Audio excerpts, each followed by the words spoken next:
Welcome back to another episode of Knowledge Bomb. I'm Nick Fowler. Today we're going to talk about tempo. I've been getting a lot of questions on how to use tempo, how often should I include it in my training. Is this the time of the year that I should be putting more in or less tempo in? And specifically how to transition out of tempo work into something else. So let's just talk a little bit about how often to use tempo. A bunch of things are going to dictate how often you should think about using tempo in your training. The first being the time of season that you're in, right? Post-season, off-season, you typically want to include more tempo work as a corrective tool, as a kind of a structural tool in your training to lay a foundation.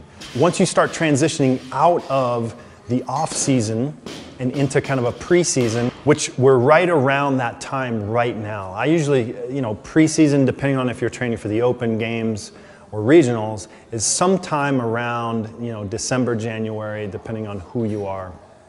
So really, at this point, you can think about including tempo maybe once a week based on specifically what you need. So if you know that you get stuck in the hole coming out of a clean, maybe you want to add a couple second pause in there to overload that position. So now we want to get a lot more intentional with what type of tempo and how often you're putting it in.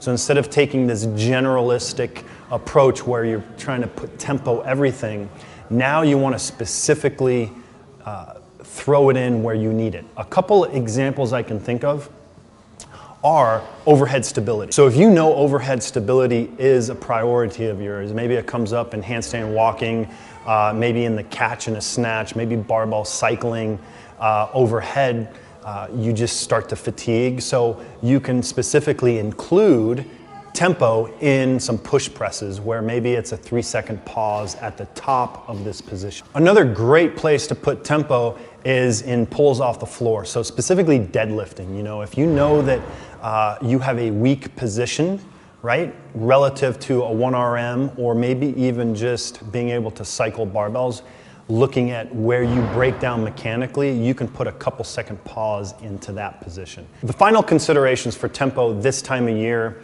is going to be injury prevention or just structural maintenance. So you can think about if you've had shoulder tweaks, if you've had a back tweak, if you've had any kind of injury in the past, definitely keep including tempo work into those movement patterns or those joints.